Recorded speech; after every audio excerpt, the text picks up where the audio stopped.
Hi everybody, today I have a little bit of a different video for you. Today we're going to be playing with this palette here because it's summer, and doesn't this just look like delicious summer? I think I want to talk about what it means to be femme or femme. I usually pronounce it femme, but I guess when I start thinking about an audience I say femme because that's how most people say it. But about being a femme, and what that means. And so pretty much what we're going to do is we're going to do a get ready with me while I talk about two not opposing sides of the term feminist, but definitely two sides that we should be looking at. And so I'm going to be discussing a podcast from Brown Femmes. If you haven't heard of them, they are a duo. One of them is Chicanisma, who has a big platform on Facebook, although they always remove her because she doesn't take shit from men. Instagram and Instagram. So you can follow her there. She's bi, she's Mexican, she's femme, and she does a lot of activist on the ground work in El Paso. And the other person is Queer Chicano Chisme. He also has a huge Facebook platform, mainly does a lot of Twitter now, and I believe he does have an Instagram, but he also has a YouTube channel now, which is really great. And they have both been really big social media folks for Queer Chicano, just like myself. I also want to talk about an article from Wear Your Voice mag, which is an online publication, and it's called Women and Femmes is not as inclusive as we want it to be, by Reneè. And I'm going to talk about that and what that kind of means, right?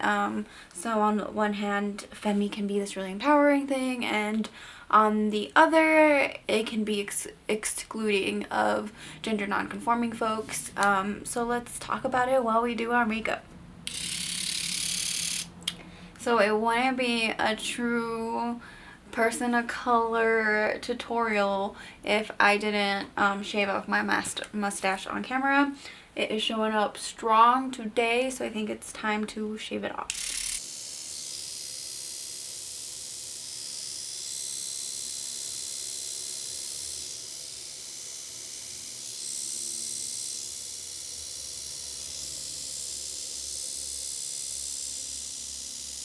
Okay, the bigotes are off. I think that for me, femme has been a label that, you know, I didn't really start resonating until I realized that I was a queer person.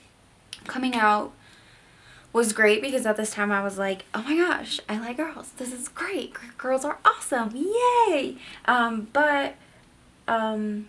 There was also, like, I've been femme, like, in terms of appearance my whole life. I've always liked makeup. I've always liked dresses. I've always liked musicals and girls, but people don't really care about the last two. They care about the fact that I present so femininely, right? So coming out wasn't that great because most people didn't know I was gay or queer or bi or whatever the word is on that particular minute of my life. But yeah, I didn't feel seen, and so I definitely tried to do the whole, like, oh well, I'll just be super androgynous. But generally, I present in a very feminine way. I enjoy it. I obviously love makeup. I have privileges afforded to me because I present in a way that society deems acceptable for my body appearance. But at the same time, we need to remember that bodies like mine that are racialized do not have the same allowance, let's say.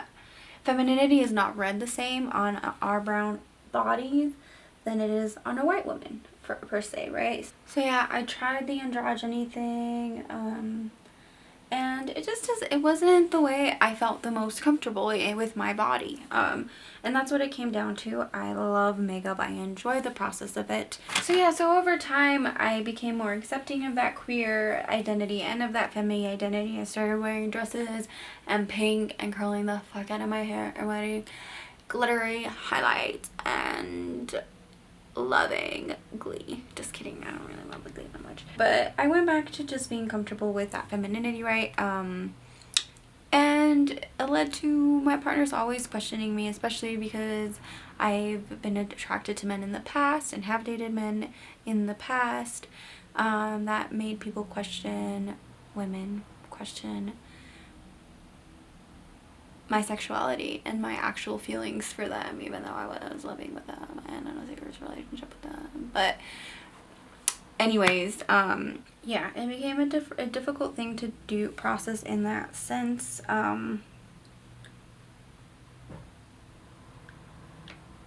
Of people doubting you, and it happened in my classes a lot as well. Growing up femme is a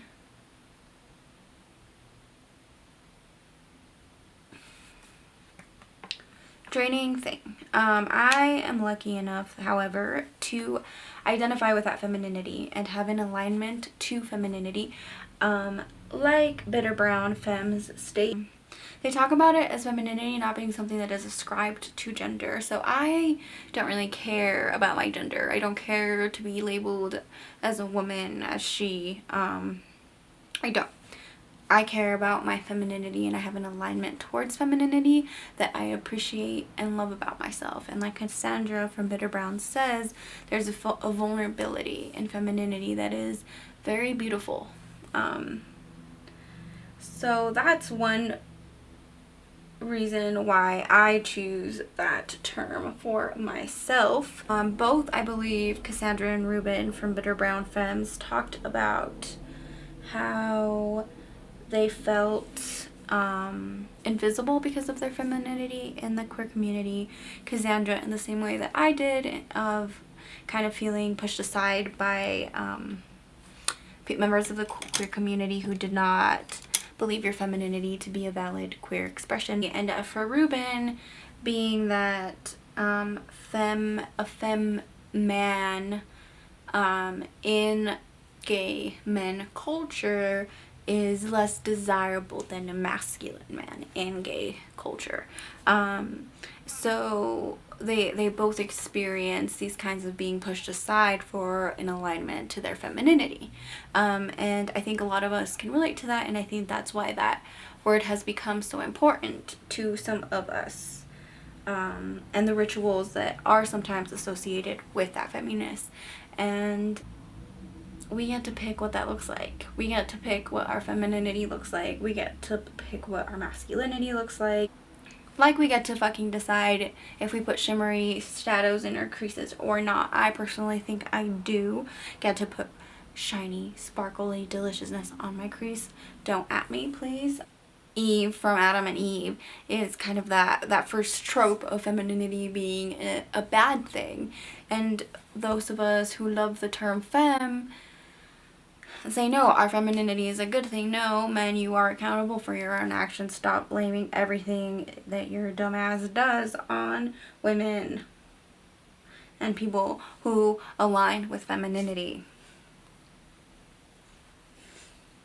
Okay. I'm just gonna keep blending now. I don't know, y'all. I think I'm gonna go in with either one of these. They're really similar.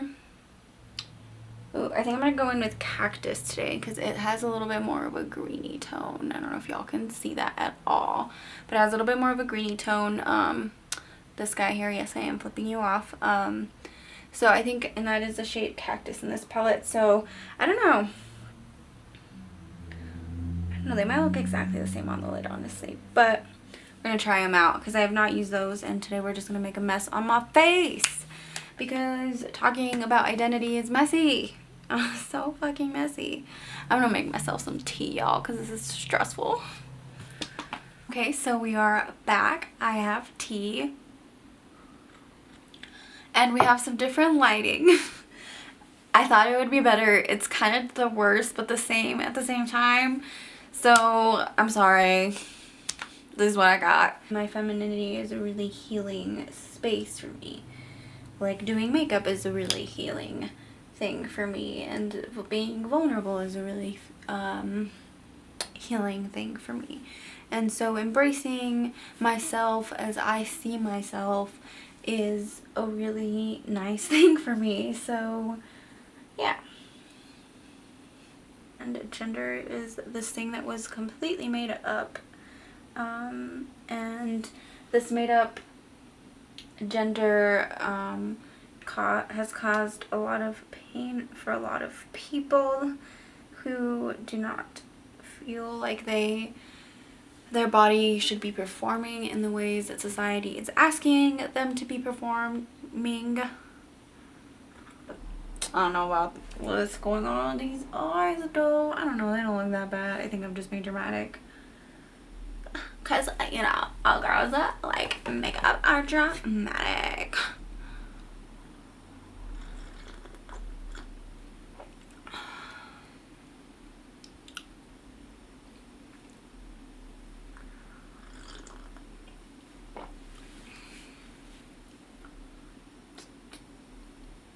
Did you get the sarcasm yet?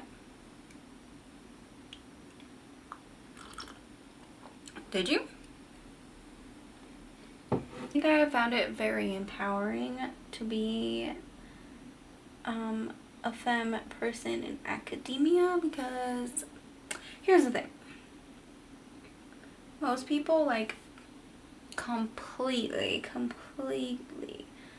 underestimate your girl, you know? Like they just think that because I am so good at filling out my eyebrows that I can't do nothing else. Like it's infuriating. It really is. It's hurtful, it's damaging, it's traumatic. And you know, screw people who treat you that way because you are femme and you like to wear makeup and they don't think you can do anything with your life other than like makeup, you know, and boys. But yeah, it's been empowering to use my femininity as a way to create knowledge, as a way to think about the world,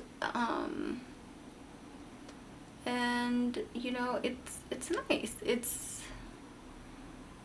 something I enjoy. I like doing conferences with fun eyeshadow, you know, like I like being that bitch, like I do. And it has nothing to do with my wanting to appeal to anybody other than like me, because like I matter to myself. Ooh. And she fucks up this eyebrow so bad. Oh my god. Oh well, whatever. Feminist is not about being a perfectionist, right? Oh fuck. Oh fuck. Okay. That's okay. So that article by And Wear Your Voice, I found very interesting. In this article, it's not like an anti-femi as a word to describe yourself type of thing. It's more of a reminder to folks that our definition of femi and our visual descriptors of femi are everybody's visual descriptors of femi. You know what I mean? So that's something that I think is very valid and very fair to ask of people that claim to be about non-binary folks. And this person is somebody who was assigned female at birth, but they don't necessarily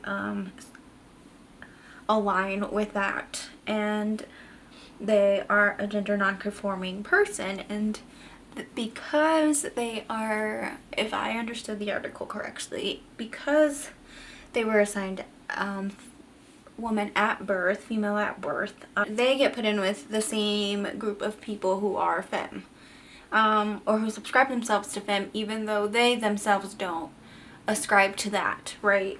Just because somebody wears makeup, for an example, does not necessarily mean that this person is femme, because they might not see makeup as a feminine thing. And so just because I see in my practice as a human being, in my rituals, just because I see myself as femme because I do such things, that does not mean I should go ahead and imagine that everybody else who wears makeup is also femme. So when I say the term women and femmes, I need to make sure that what I actually mean, and that I'm not just putting my own ideas of gender and labels and expression on somebody who does not have that same relationship with things, because it makes sense, right? Like, makeup is only feminine because people say it is, you know, like it's only if men wore makeup every day to work and it was just the norm, for some reason we would all just think it was manly because men did it, you know. It's just, it was a rule. And it's hard, right? Because I mean, and obviously there are so many layers to makeup and to feminism, to the feminism surrounding makeup,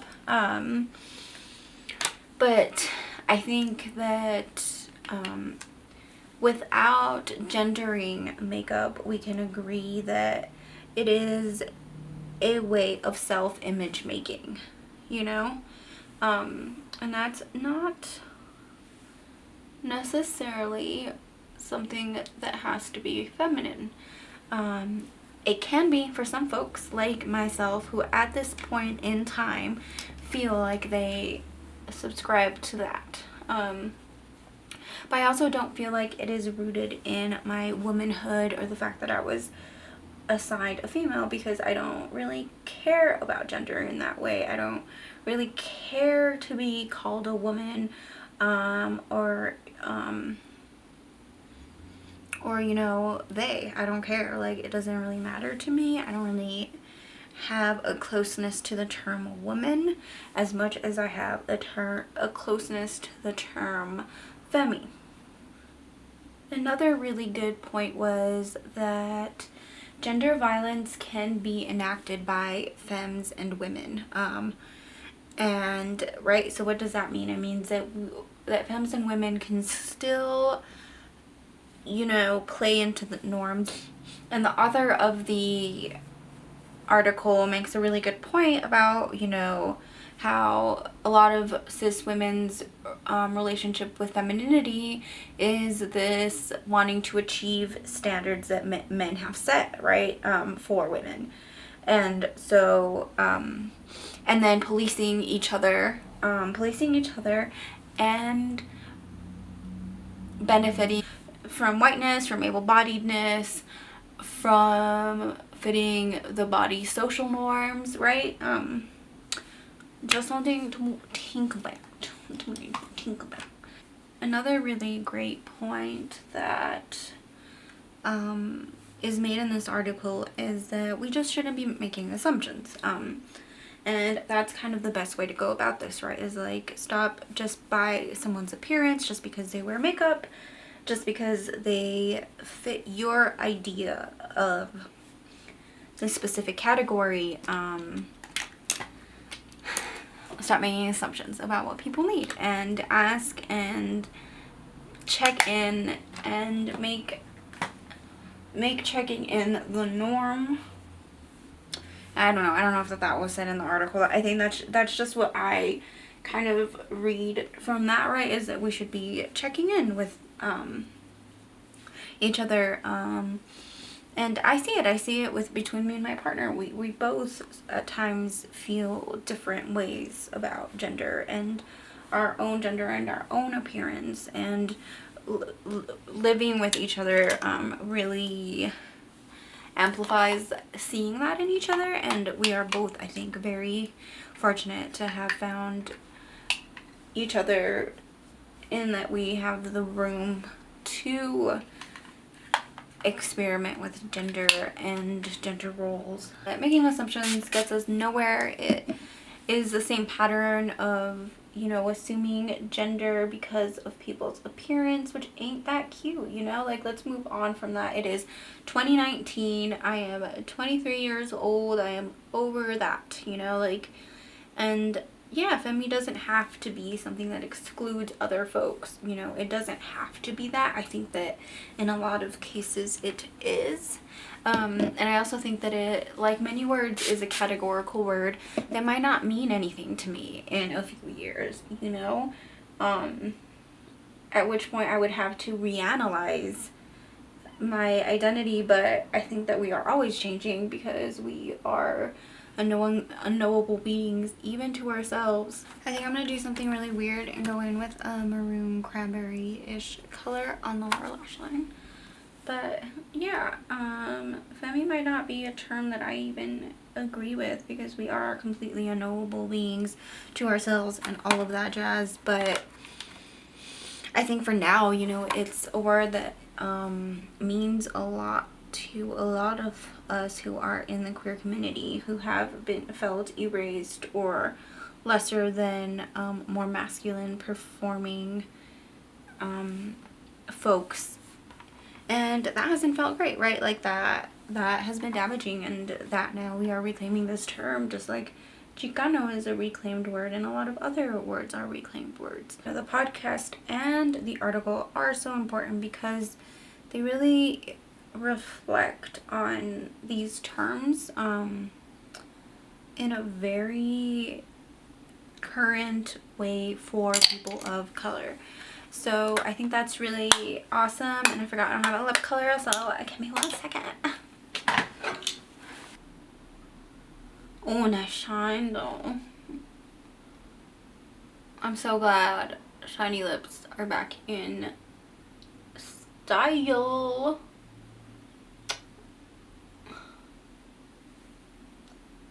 Not that I ever stopped wearing them. Alright friends, this is the final look. Thanks for going on this ride with me. I really enjoyed it and I hope you did as well. Please check out both the podcast and the article and let me know what your thoughts are on the whole categorizing ourselves by our appearance thing. And don't forget to use code 101STELLA at your local capitalism store.